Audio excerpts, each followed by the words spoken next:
কোনো ব্যক্তি যদি চার মাযহাব একসাথে পালন করে, একসাথে চার মাযহাবের অনুসরণ করে, এটাকে বলা হয় আত-তানাক্কুল বাইনাল মাযাহিবিল ফিকহিয়্যা। আর এক মাযহাব অনুসরণ করলে সেটাকে কি বলা হয়? আত-তাকলিদ। সেটাকে তাকলিদে শাখসি বলা হয়। আর যদি চার মাযহাব একসাথে অনুসরণ করে এটাকে বলা হয় আত-তানাক্কুল বাইনাল মাযাহিবিল ফিকহিয়্যা। সৌদি আরবে সর্বোচ্চ স্থায়ী কমিটি, ফতোয়া সংক্রান্ত স্থায়ী কমিটির কাছে ফতোয়া চাওয়া হয়েছে, হাল ইয়াজুজু লিল মুসলিম আন ইয়ান্তাকিলা মিন মাযহাবিন লিল আখার, যে কোনো লোক হানাফি এক মাযহাব অনুসরণ করে, সেই যদি অন্য মাযহাবের কোনো আমল করে এটাতে কি কোনো অসুবিধা আছে? মাসালু আন ইয়াত্তাবিআল মাযহাবুল মালিকি মাররাতান, কোনো মাসালায় সে মালিকি মাযহাবকে অনুসরণ করে, ওয়াল মাযহাবুল হাম্বলি মাররাতান উখরা, কোনো মাসালায় হাম্বলি মাযহাব অনুসরণ করে, সুম্মা ইয়াউদু ইলাল মালিকি, আবার আরেক মাসালায় মালিকি অনুসরণ করে, কোনো মাসালায় হানাফি অনুসরণ করে, আবার কোনো মাসালায় শাফি অনুসরণ করে, কোনো মাসালায় মালিকি অনুসরণ করে। এইরকম করলে এটা শরীয়তের দৃষ্টিতে কোনো সমস্যা আছে কি না? এটা তো আপনাদের কাছে উত্তর চাওয়া হয় নাই, উত্তর তো চাওয়া হয়েছে ফতোয়া আল্লাহ আইমার কাছে, ফতোয়া দিবেন তারা। এখন তারা কি ফতোয়া দিচ্ছেন আমরা শুনি। তাদের ফতোয়া হলো ইয়াজিবু আলাল মুসলিম, একজন মুসলিমের উপরে ফরজ, আইয়ামালা বিমা দাল্লা আলাইহি দালিল, যেই বিষয়ের উপরে শক্তিশালী দলিল পাওয়া যাবে সেই দলিলের উপরে আমল করা মুসলিমের উপরে ওয়াজিব, ফরজ। মানে মুসলিম অনুসরণ করবে দলিলের, মিনাল কিতাবে ওয়াস সুন্নাহ, সেই দলিল আল্লাহর কিতাবে থাকবে অথবা নবী সাল্লাল্লাহু আলাইহি সাল্লামের সুন্নায় থাকবে। একজন মুসলিমের কাজ হলো তিনি কোরআন এবং সুন্নাহর দলিলের অনুসরণ করবেন। সাওয়াআন ওয়াফাকাল মাযহাব আল্লাযী ইউনতাসাবা ইলাইহি, সেই দলিল যেই মাযহাবের সাথে তিনি সম্পৃক্ত সেই মাযহাবের সাথে মিলুক, আওলাম ইউয়াফিকহু, অথবা না মিলুক। মাযহাবের সাথে মিলতে হবে এটা জরুরি বিষয় না, জরুরি বিষয় হলো দলিলের সাথে মিলতে হবে। এটাই একজন মুসলিমের উপরে ফরজ।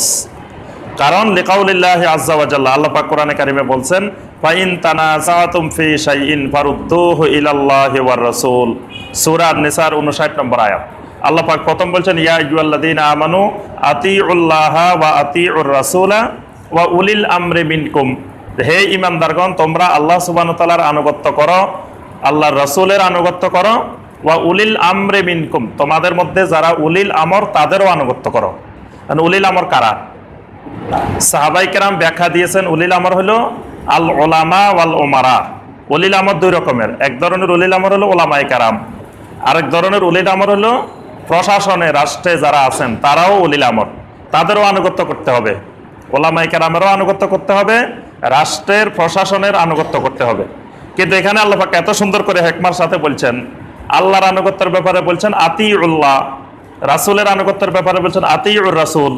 কিন্তু উলিল আমরের জায়গায় বলেন না যে ওয়া আতিউ উলিল আমরি মিনকুম, আতিউ নাই। কেন আতিউ নাই?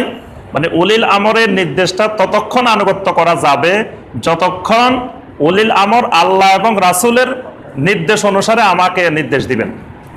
যখন আল্লাহ এবং রাসূলের নির্দেশের বাইরে যাবেন তখন ওই উলিল আমরের নির্দেশ মানা যাবে না, ওলামাদের নির্দেশও মানা যাবে না, আবার ওমারাদের নির্দেশও মানা যাবে না যদি সেটা কোরআন সুন্নাহর বিরোধী হয়।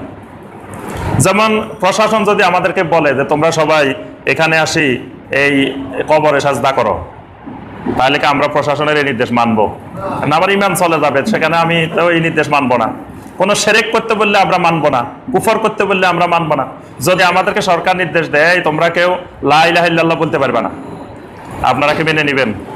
আমার ইমান এটা লা ইলাহা ইল্লাল্লাহর সাথে, কোনো শিরক কুফর আমরা মানবো না। তাহলে কিন্তু সরকার যেটা নির্দেশ দিচ্ছেন সেটার ক্ষেত্রে আল্লাহ এবং রাসূলের নির্দেশের কোনো খেলাপ নাই, সেটা মানা বাধ্যতামূলক। সরকার বলতেছে জমির খাজনা দেওয়ার জন্য, তাহলে কি আপনি খাজনা দিবেন না? দিতে হবে, কারণ এটা কোরআন সুন্নাহর বিরোধী আইন না। এরকম যে যে আইনগুলো কোরআন সুন্নাহর খেলাপ না সেগুলো মানা ফরজ। আল্লাহ পাক বলছে উলিল আমরি মিনকুম।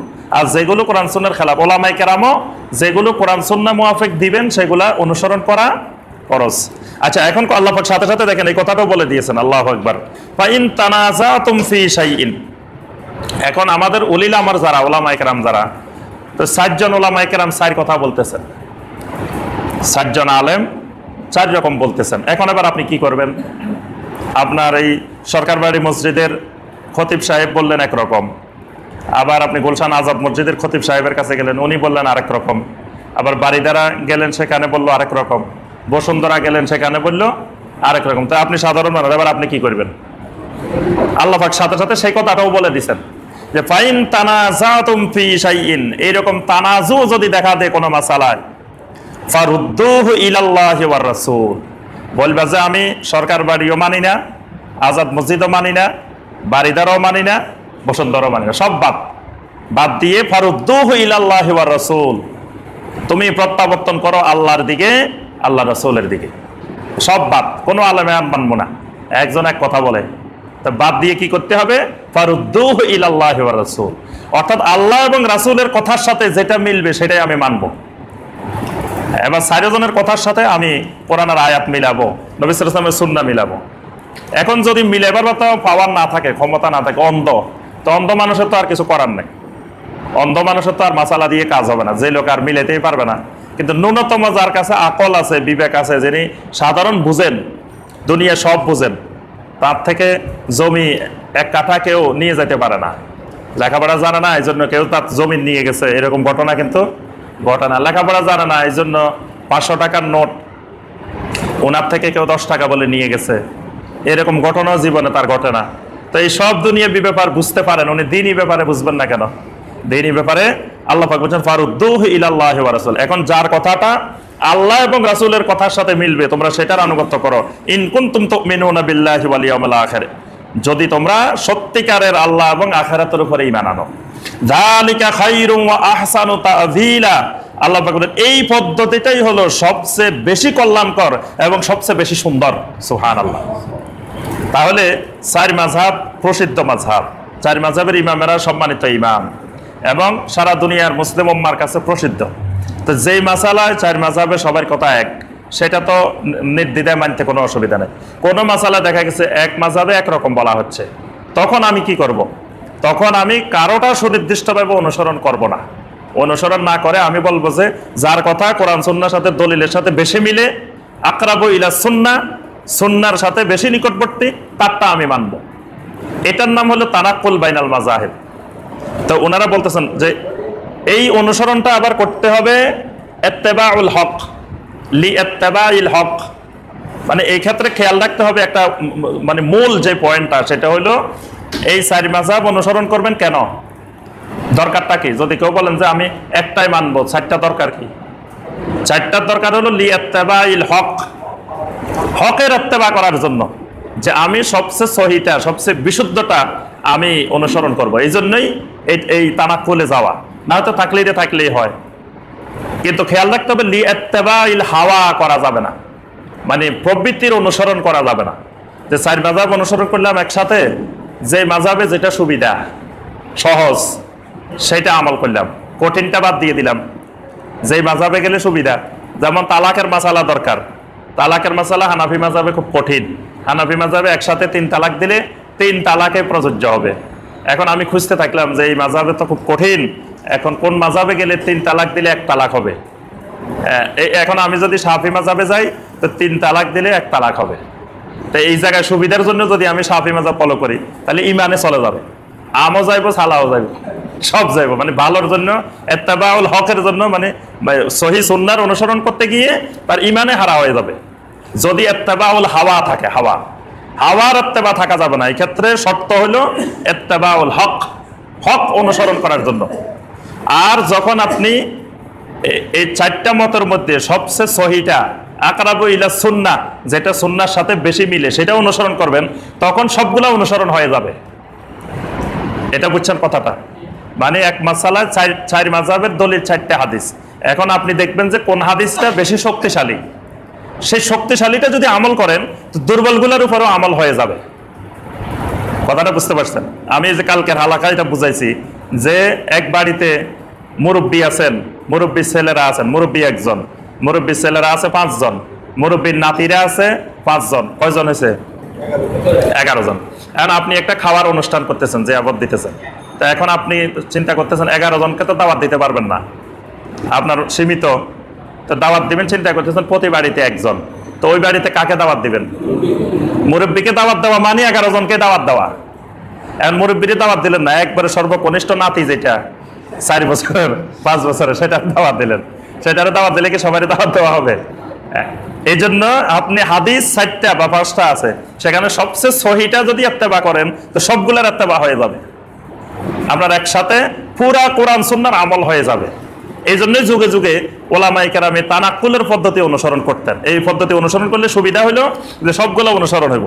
এই জন্য হানাফি মাযহাবকেও কিন্তু তানাক্কুল করা হয়েছে, 3টা মাযহাবকে, আলাদা মাযহাবকে হানাফি মাযহাবে এক মাযহাবে রূপান্তর করা হয়েছে এই সুবিধার জন্য। ওয়ালা ইয়াজুজু লাহু আন ইয়ান্তাকিলা মিন মাযহাবিন ইলা মাযহাবিন লিমুজাররাদি হাওয়াহু, কিন্তু ওই যে ইত্তেবাউল হাওয়ার জন্য এক মাযহাব থেকে আরেক মাযহাবে ইন্তেকাল করা এটা জায়েজ নাই। বুঝতে পারছেন? এটা এখন কথা হলো যে আচ্ছা 4টার মধ্যে আমি সহি কোনটা এটা বুঝবো কেমনে? এটা প্রশ্ন না?